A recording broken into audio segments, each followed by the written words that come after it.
Quiz Game by Andy Hamilton, starring James Grout as the Professor, Jimmy Mulville as Thomas, Robert Duncan as Scumspawn, and Andy Hamilton as Satan.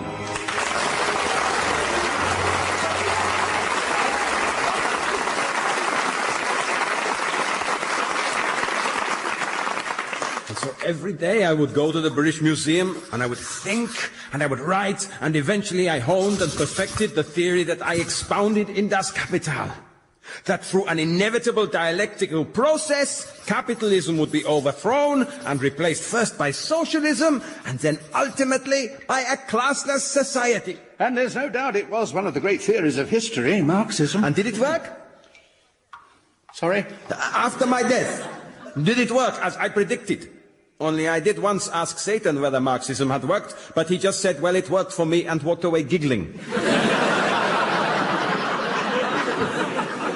Right. Yes. So, did my theory prove correct? Or was my entire life's work a complete waste of time? I do like your beard. Some men really suit a beard, don't they? And you're one of them. But I don't like the ones that are too neatly shaved to follow the jawline. I think that's always looks a bit creepy, don't you? Yes, I do. Bakunin had one like that. Oh, did he? Yes. I always thought it was rather odd, an anarchist having such a well-ordered beard. Ah, yes, the anarchists. Now tell me about them. Why do you ask me all these questions? Well, I'm making the most of a setback. I'm in hell, which is a setback. But also here in hell is virtually the whole of humanity's past. So I've started interviewing key figures to produce the ultimate chronicle of mankind. The definitive history book. And Satan allows you to amuse yourself in this way? Well, it's sort of to settle an argument between him and me.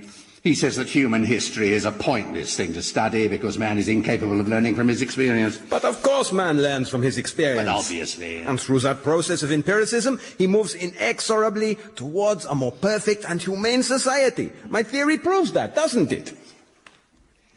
It really is a very fine beard.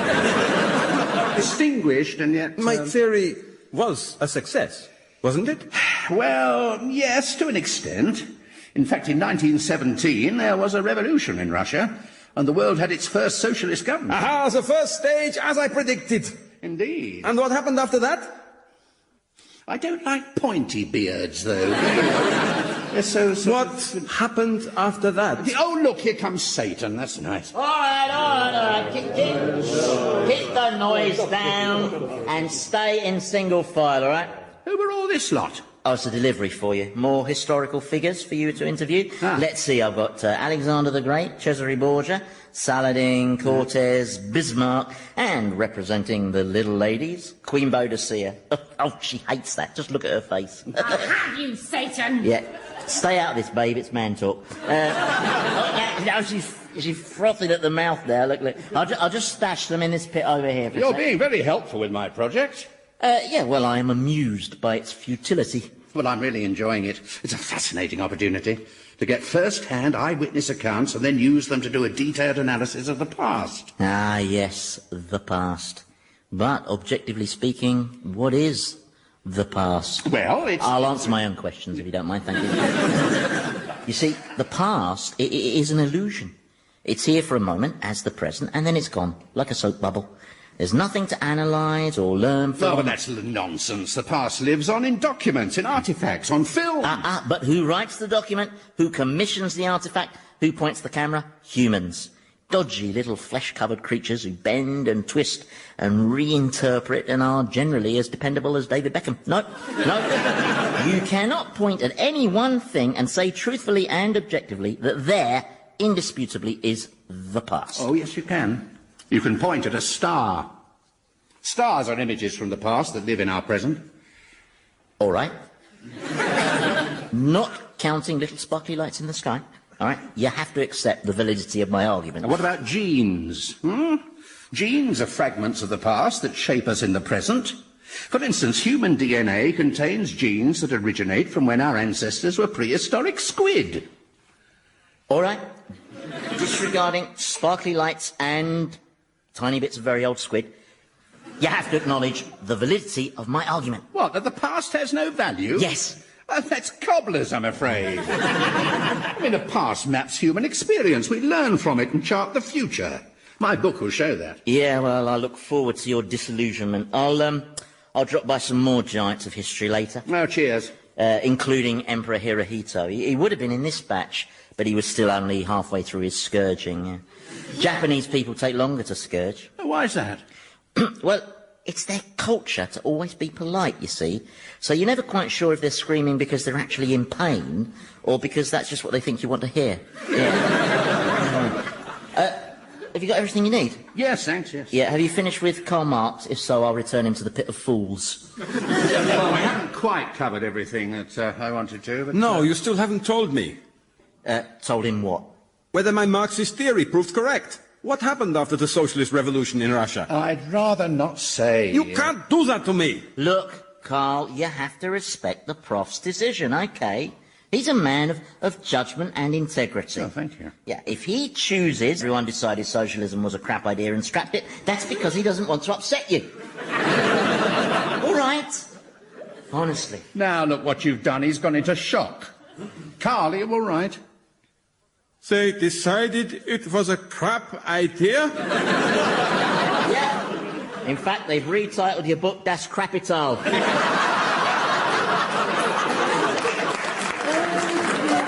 Yeah? I don't understand. Of course you don't. That was a joke and you're a German. But basically, Carl, baby, your theory is kaput. So, you're saying socialism's... Discredited, abolished. They haven't abolished socialism in China. Well, they have really. They just haven't made it official. So, did organised socialism achieve nothing at all, then? Well, not unless you count the Trabant. And some very hairy female sprinters, no. All that work for nothing? Well, it's your own fault, Carl. I mean, fancy thinking up a system which relies on human beings not exploiting each other. I mean, how is that ever going to work, eh? I just thought we could achieve a fairer system by learning from our mistakes. A man can't learn from his mistakes. Somewhere, even as we speak, someone's flogging weapons to Iraq, a ferry is sailing with its doors open, and another series of Vanessas being commissioned. I know why you're so hostile to the notion that man learns from his experience. Oh, here we go. It's because you're so ashamed of your own past. Look, Prof, I'd love to stay and listen to your views, but I'm worried I might drift into a coma. So, if you'll excuse me, oh, and you lot, best behaviour for the Professor. Alexander the Great, keep your hands to yourself. And Boadicea, no biting. Scumspawn's ear still hasn't grown back. She bit Scumspawn's ear off. He held a door open for me! The great wussy. Where is Scumspawn, anyway? Well, I've sent him off for some therapy.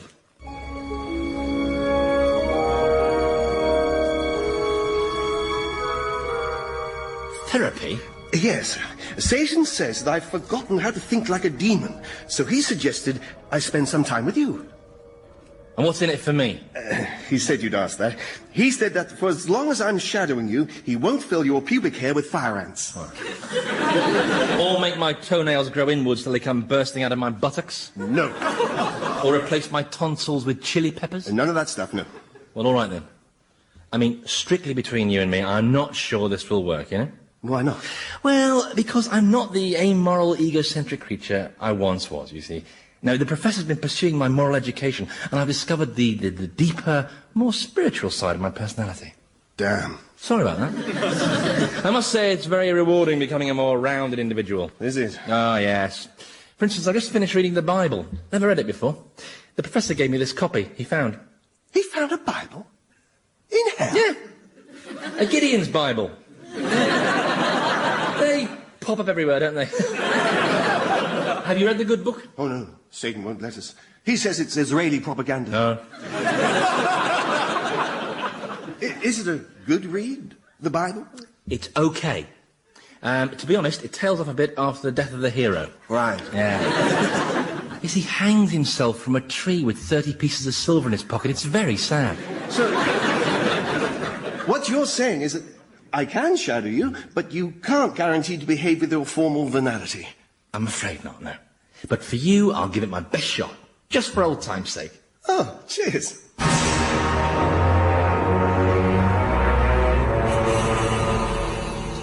And then under my leadership, my people enjoyed 29 years of idyllic harmony. Yes.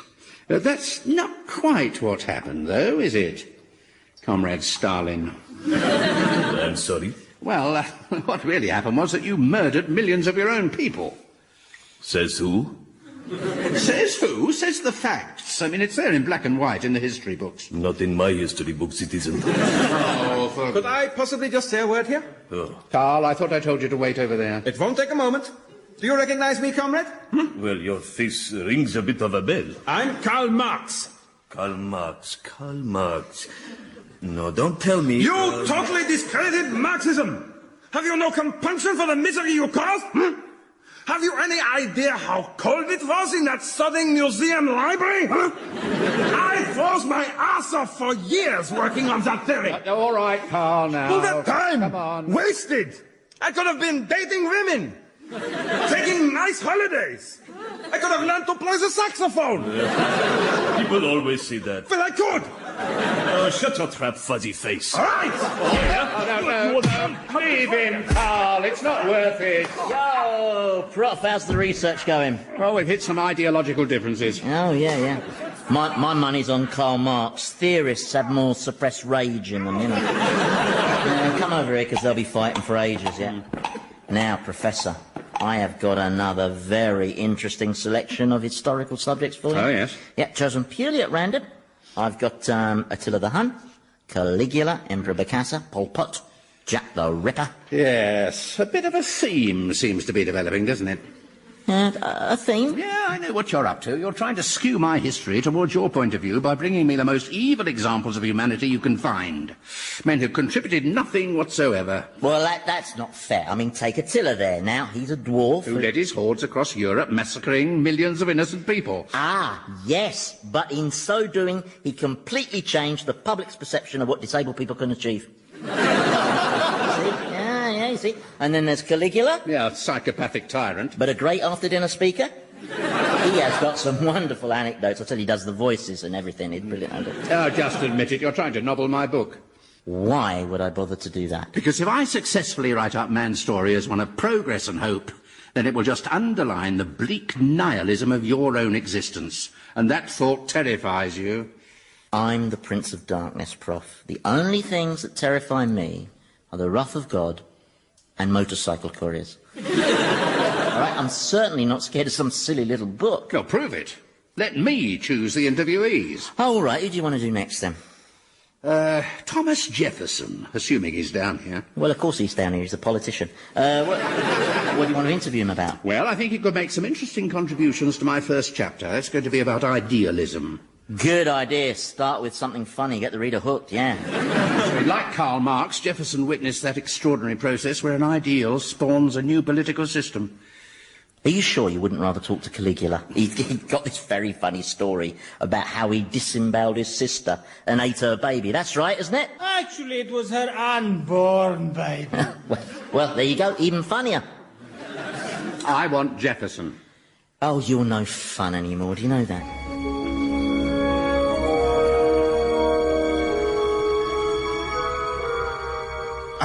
I think the main problem I have, as a demon, is I've never really enjoyed exercising power over others. Why ever not? I don't know. I just find that often when you wield power over someone, there's something demeaning about it. Have you never felt that? Yeah, but I like that feeling. I've always enjoyed power. When I was alive, every morning I used to assemble my staff, illustrate my power by sacking someone, then sit back and savour the sweet smell of fear wafting out of their trousers. You sack someone every morning? Yeah, it's called motivation. Comes down to personality in the end, doesn't it? You've either got the appetite for power. What do you attribute yours to? Well, I've always felt it's got something to do with my extraordinary sex drive. Oh, right. You got one of those? Not as such, no. Demons don't really have a sexuality. I've seen demons sexually violating mortals in the most obscene ways. Yeah, but that's just work. Oh.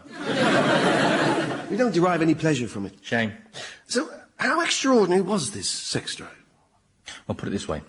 I used to fancy the female characters in cartoons. And I was once arrested for trying to shag a mannequin in the window of Dickens and Jones. What, a mannequin of a woman? Oh, yeah, not weird. never be possible to teach me how to enjoy the exercise of power? Oh, yes, I'm sure I could if it wasn't for the fact that I've become this non-venal, more rounded person, you see. Puddle up behind me. Ah, yes, the new Thomas. That's right, the new me. Of course, there might just be possibly some vestigial residue of the old me still, vaguely knocking around somewhere deep inside, perhaps, that if we could reach it might prove helpful for purely the purposes of your retraining. But how would we reach it? Well, it would probably need stimulating. Stimulating? Yes, stimulating.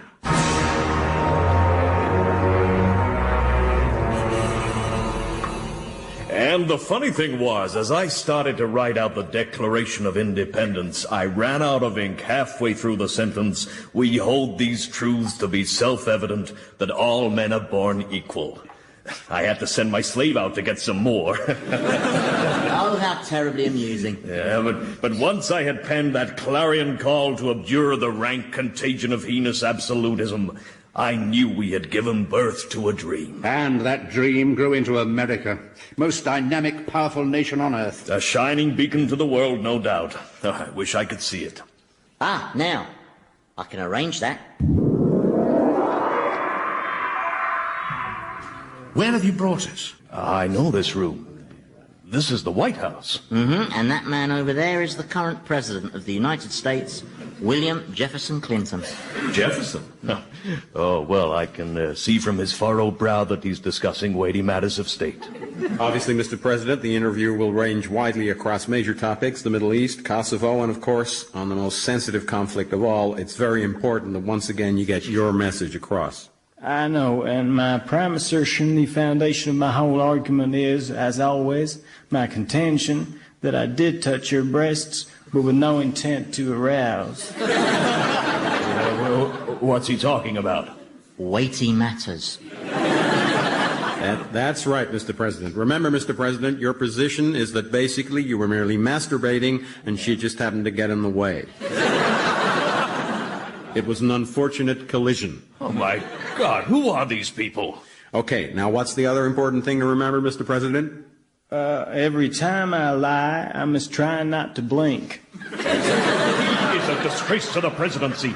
He has bespoiled his office. Yeah, well, there's still the odd stain, but I mean... All right, Mr. President, let's go back to the bullet points. I did touch her bullet points, but with no intent to arouse. No, not her bullet points, Mr. President, the bullet points for the interview. Oh, I'm sorry, yeah. You mark my words, this scoundrel is living on borrowed time. He'll incur the righteous wrath of the American people once they realize he's a no-good liar. Oh, no, be fair, he's a very good liar. He's had me fooled a couple of times, and I tend to assume the worst in people. Anyway, the people know what he's like, and they don't care. They don't care? No, nobody cares about anything. Oh, hello. All stand for the president. I appreciate all your help. It's an honor, Mr. President. Oh, and by the way, if you're walking past Bloomingdale's, I wonder if you could pop in and do me a favor. Only they got this really cute mannequin in the window.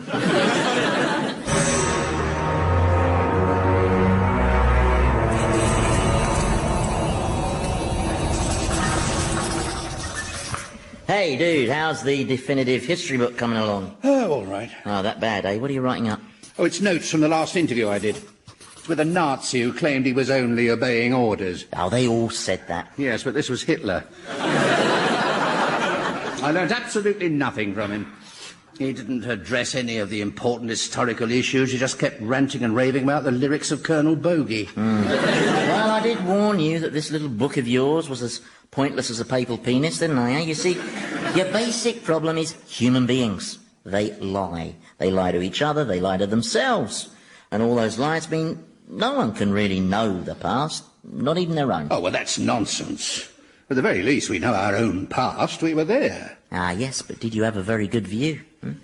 Anyway, how did that chapter on idealism pan out? Did you get much good material out of Thomas Jefferson? Well, not after you took us on that whistle-stop tour of contemporary America. That was particularly cruel. Especially the visit to the Jerry Springer show. Yeah, a good episode, though, wasn't it, eh? My sister's a slut, so I sawed off her legs. poor Jefferson hasn't spoken a word since. It is a pretty neat new cruelty I've discovered, though, isn't it, eh? Tormenting the past with the present. It's bad enough that we have to suffer down here, isn't it, without you dragging us up to the living world for your own twisted, sadistic enjoyment? Oh, well, excuse me, but that's not what you said when you asked me to step in and stop your widow remarrying. Oh, well, I had to do something. She didn't know she was marrying a criminal when he's a jockey who takes bribes. And presumably he is by now behind bars where he belongs. And Deborah will have realised just how despicable a character he is. But, well, has she? Don't ask me.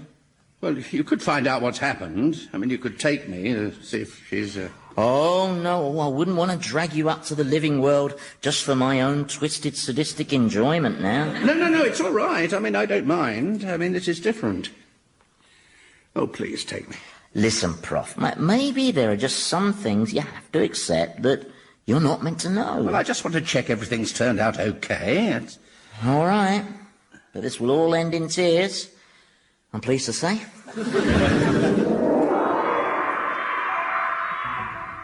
Are we still in hell? No, Chingford. The police cell, and curled up in the corner there. Oh, it's the bench jockey. Yeah. So they've arrested him. Oh, that's brilliant. And here comes your Deborah. Visitor for you, O'Donnell. You got 5 minutes. Deborah. Oh, Deborah, I've been so stupid.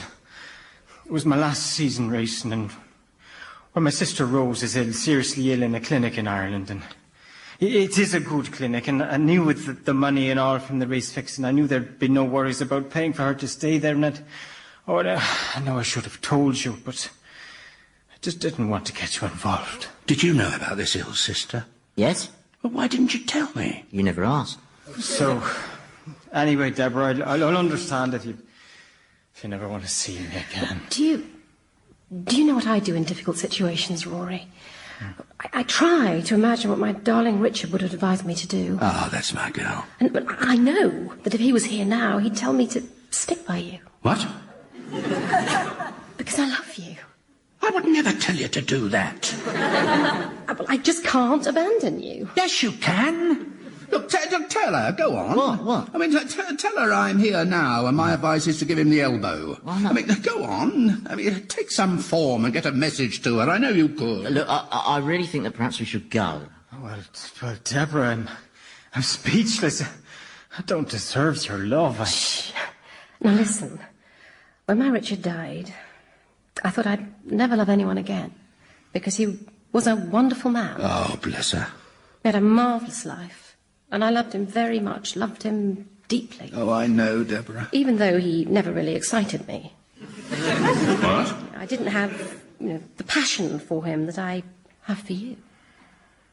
I really think that we should go back now. No, I want to hear the rest. But I can't explain it. It's just we're capable of loving different people in different ways, different colours, different intensities. Oh, Deborah. Oh, Deborah. Oh, no, they've got that bovine look in their eyes that means they're about to kiss, and you don't want to see that, really, do you, Prof? Prof, are you okay? Yes. Yeah. And why is your lip wobbling? Come on.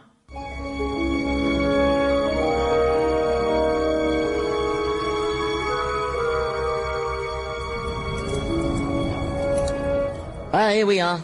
Back where we belong, eh? What? You think you know someone, don't you? You think you've shared experiences, but you didn't. You just happened to be there at the same time. Listen, Prof, in a nutshell, you're dead, she's not. Okay? So she's moved on to pastures new. I mean, come on. Only swans mate for life. That's why they're so bad-tempered. What? Oh, no. Scumspawn! At your beck and call, my prince. Scumspawn, what is Thomas doing over there? He's helping with my therapy. This is still stage 1. We're trying to reawaken the dark, obscene side of Thomas's personality. Oh, I see, of course. So that explains why he's stark bollock naked. Ravishing those nuns, yes. Yeah, I can't leave you for a moment, can I? No sooner my back is turned than you let Thomas... pleasure himself. No, he's not getting any pleasure from it yet. No, he's become a fully rounded personality, you see, so he's been ravishing women in the vain hope that he'll rediscover the old enjoyment. That's what he told you? Yes. And you believed him? Yes. And how many women have you provided for him so far? 212. Thomas! Now, this isn't as bad as it looks. Yeah, I must say, actually, I appreciate your already being in the nude, Thomas. It gives me easier access. Now, listen, you can't punish me. I was trying to help Scumspawn. Thomas, this is me you're talking to. You tricked Scumspawn. Well, it's not my fault. I'm damaged. Yes, that's it. The prof will tell you. I've been shaped by my experience. I've got all these genes in me, and they're fragments of the past. Don't talk to me about the past. The past shapes bugger all. We don't know what it is, so we can't learn from it. Correction, we can learn from it, but the only thing we can learn is that it's built around a pack of lies. Satan's right. Even a total dullard like me can see that past experience is a meaningless ragbag of worthless self-delusion. And now, if you'll excuse me, I've got a book to burn. Well, my liege, looks like you won that argument. Yeah, that's what it looks like. Can I just take this opportunity to apologise if I've overstepped the mark with the nuns and everything? No, it's all right, Thomas. I understand why you behaved like that. So you're not going to punish me then? No, I said I understand, which is why your testicles just turned into baby crocodiles. Well, my prince, I think you finally crushed the professor's spirit. Do you? Nah, he'll go away and he'll think about this bit of adversity and he'll find some revoltingly humanistic crumb of comfort and he'll come bouncing back all upbeat and positive, and it is so depressing. I just know that's what will happen. How do you know? Well, from past experience.